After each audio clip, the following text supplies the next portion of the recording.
How's it going, guys? Welcome back to another video where we look over the patch notes. For anyone who is not interested in seeing me read the patch notes, or you just have already read them yourself, then this is your chance to click off the video, but do leave a like before you go, just to help me out. Anyway, let's look through the patch notes for you guys who don't normally read them. You find it easier to chuck on a YouTube video in the background. We're going to go through that today. This one isn't going to be a short one, so I'm just going to go through the stuff, as there's a little bit too much to include in just a short video like last time. Okay, so we've got the Ninja Strike. Basically, the Ninja team have quality of life improvements, which sound pretty damn awesome to me. And this little short note here, it says, a special note is a new button on the bank interface, which lets you toggle whether or not the bank automatically switches tabs when depositing items. That's freaking awesome. Click boxes through the Anachronia Agility course have been fine-tuned. Freaking awesome for people who use that. That's not me though, unfortunately. And items in the loot window can now be examined, showing their the values basically. Okay, so let's hop down a little bit. We've got the World Mental Health Day and Blueprint for All, which is a charity, I believe. The World Mental Health Day is on October the 10th, and we're celebrating with a big box of goodies. So they're going to be adding in another MTX crate, but you can't really complain about this one, as 100% of the revenue that they get from this is going to charity, and it's a good cause. So if you do buy this, then good on you. Absolutely. Anyway, let's go down to the next one. Patch notes. We've got the patch notes here. We're going to go through these probably one at a time. There may be some things in here that I don't understand, just like last time, but I'll try to explain the best I can. If I need to look something up, then I'll do that as well. The Ninja Strike 27. So we've got the new bank interface button, which will stop you from automatically switching tabs when you put stuff in. So if you normally had a placeholder and you're on the wrong tab and you put an item in, it would automatically switch. It won't do that anymore, which is great. Adjusted the size of the clip box through the Anachronia Agility course. Perfect for people who use it, like I said before. The name of follower overrides now appear in the examine text for the follower they're overriding. So if someone has a cool pet, you can examine that pet and it'll tell you what it is. So you don't only get the thing that shows you what familiar it actually is, it'll tell you what the override is too. So you can copy them if you want to. Items in the loot window can now be examined. Cool, we know that one. Master capes can now be purchased from Ellen in the Max Guild Tower. Awesome, so you can get your 120 capes from the Max Guild now, rather than having to travel out to all the other ones. You can still get them from there, but you can just get them from the Max Guild. Added a consume all option to the Wicked Hood teleport tokens. Nice convenience there for you. The names of rune crafting altars and mysterious ruins now reflect their associated runes. Okay. Did they not already? What? Rune crafting altars. Did they not already just say like the blood altar and the law altar? Or I don't know, you'll have to let me know about that one, guys. Extra fine sand can now be blessed at more side-of-mineral altars. I believe extra fine sand is something to do with the blessed flask. You'll have to let me know on that one too, guys. In addition, you may now simply left click or tap the sand while next to one of the above altars to bless it, instead of manually using the sand on the altar. That's convenience. It's now possible to click through the excess border portion of some of option interfaces, such as those that offer teleports. Interacting with any of the skill check barriers to the inner circle of the abyss will now play a shorter animation. Cool, so when you'd normally go through them, you had a little bit of an animation to sort of delay yourself, so you can do your rune crafting runs a little bit quicker now.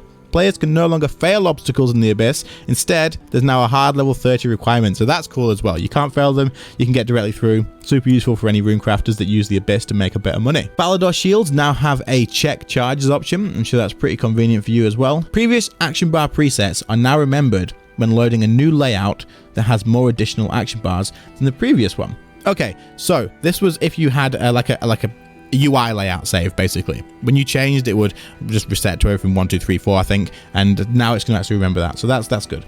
The Caradet Pylon buff now displays the time remaining on its buff icon when active. The Row of Osius buff now displays the time remaining on its buff icon when active, so you just got some timers on the icons to make it a little bit more convenient. Removed a redundant trade option from Martin the Master Gardener. So there was a trade option on him and there was no need for it. Okay, let's go. There's some pretty cool stuff there in the Ninja update, some quality of life stuff, some convenience stuff. Nothing absolutely huge, but the bank one's pretty cool, and I'm sure there's plenty of people in there that are like, oh, finally little things have been fixed. Now, we've got the CROESUS front. I don't know if I'm saying that right or not, but this is the new boss basically. Improvements. The Scripture of Bick has now been added through a CROESUS boss collection log. Okay, so that must not have been on there in the past, which means we'll probably get a broadcast for that as well if it didn't already. Updated the buy limit for the new fungus and fungal materials introduced with the CROESUS front, so you can get 10,000 for standard and you get 5,000 for enriched. After gathering feedback post-launch, we're now allowing Iron Man accounts to join non-Iron Man accounts in private CROESUS encounters. That's cool. You all get your individual loot, so it's not that big of a problem. I think that's really cool because there's not going to be as many people doing this boss eventually, so this makes making groups quite a lot easier probably. Added a CROESUS preset to the bank. People were waiting for that, I know that much. So now you can save your preset with the name as the actual boss name. Rare rewards dropped after defeating the CROESUS are now broadcast. There we go. I know that was bothering a lot of people, but there, we got your broadcast now. Added the new lore books to the Master Quest Cape. Okay, the player is now able to use Bladed Dive while equipping the fishing rod. That's convenient for a lot of people, right? But is the fishing rod the best thing to use there? Is it not a net? I don't know. You'll have to, you guys, I don't do this boss at all. Reduce the number of players who are able to join a public CROESUS encounter to 18. So the public encounters are now maxed at 18. That's probably not a bad thing, because if you have a limit to it, you can probably get public encounters to maybe work together a little bit better than having a frick ton of people in there that are just all over the place. I know the public encounters are doing a decent job, but there's lots that are still struggling, so this might help out a little bit. Tiger's Core Hammer and the Santa's Fire Torch will now be able to roll for their respective arrow tips when skilling inside the CROESUS boss fight. Okay, so you can get the arrow tips while you're in there as well now. Fixes. Fixed an issue that was preventing players from cooking the new fungal soups. Dyed grasping rune pouches will now correctly revert to tradable versions when all runes are removed from them. So you might not have been able to trade those before, but you can now. Fixed an issue where dyed variants of the grasping rune pouches were not triggering the special effect. If I've been using these and not getting the special effect, I have not noticed, but I'm freaking glad it's been fixed. Removed duplicates of the new fungus and fungus materials from the Grand Exchange. Fungal soups are now both tradable and available on the Grand Exchange. Cinderbane gloves and other poisons no longer work on CROESUS. This was unintended. This is something a lot of people were talking about, saying you shouldn't do it. I mean, it was in, they've removed it now, so it's all sorted. It's not an issue. I doubt anyone who did use it would get any issue with it though. Added CROESUS to the final boss and internal final boss achievements. So the skilling boss is a requirement for those, which is pretty interesting. Fixed an issue that caused the Leviathan nose to disappear, preventing players from completing a that's actually, that would not be fun, would it? Players no longer get stuck inside of CROESUS when its vulnerability timer ends. The skill guide now shows the correct name and icon for the grasping rune pouch. Fixed an issue that prevented drops from CROESUS appearing on the adventurer's log. Waterfiend no longer duplicates encountered resources, which is probably something that's been abused, I guess. If you could get resources quicker, you could probably just get through a lot faster as well, if that's what it means. Mushroom paths are now consistent and continue to sparkle after the instance timer expires. Okay, we're on the GLaSor front. The GLaSor front, I wonder, have they fixed the click box of that freaking the GLaSor at 250%? We'll have to see. Scripture of when damage is now scaled down in PvP, probably needed to happen. The various EAB abilities from the generals around the Elder God Wars dungeon will now work against the GLaSors. I'm not too sure what EAB abilities are. You'll maybe have to let me know. Updated the Gloves of Passage buff bar tooltip as it was previously showing incorrect information. Reaper points and marks of war have been adjusted from the Hardmore arch-glacor fight. The special attack of the Dark Shard of Leng will no longer cleared when changing weapons. Will no longer be cleared when changing weapons. However, the damage cap is unaffected by the effect for non-melee damage. So you can change weapons while you use the special attack of the tier 95s now. That's interesting. Is that a fix? Huh. I wonder what people are going to do with that.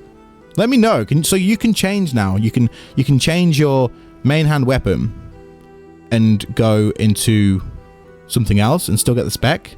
So you can use like a Zaros Godsword and the spec. That's interesting. Fix an issue that allowed GLaSors to be attacked through the boss encounter barrier at the GLaSor front. Okay, that was an obvious bug. That's gone. Thank you for that. The node on front, which I believe is Kerapak. The Slayer tracker for the counter once again displays the name of cluster task. So it's just about Slayer. The Slayer counter tooltip now uses the same description as the activity tracker. So that's just a little bit of Slayer stuff there. And other. So what other improvements do we have? We're nearly done, guys. We're nearly there. After many years of campaigning by Pures, the level 29 defense requirement has been removed from Ancient Curses. So a Pure that's not want any defense level can definitely get Ancient Curses now. That's cool. Various bits and bobs from Yak Track Path of the Creators have been cleared from Berthorpe.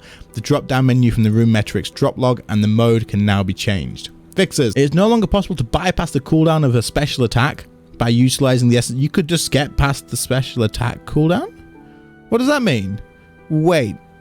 You could just spam, there was some stuff you could just spam the hell out of it without any cooldown. I'm not sure about how that one worked. Reducing clipping on the when near for outfit. Can you fix clipping on the max cape? Everything freaking clips on max cape. Please fix it. Okay, so that's pretty much it. There's not really too much else to talk about. This is the live stream and the community and stuff. Hopefully it has been interesting for the people who don't read it. Hopefully there's some stuff in here that is great for you. There's not too much except for the bank thing in here that I'm too super excited about, but I'm sure there's plenty of cool stuff in here for the people that do all these other stuff that don't just only do PVM and literally nothing else in the entire game, like me. Anyway guys, I hope that you enjoyed. I hope it has helped you save some time so you can listen to this while you're playing. If you did, make sure to leave a like on it, subscribe to the channel if you're new. I will continue doing these. If there's really not much to do, it'll be in a short video, less than a minute, and if there's a little bit to cover like this one, then I'll do it in this. Anyway, thanks for watching. See you later guys. Bye.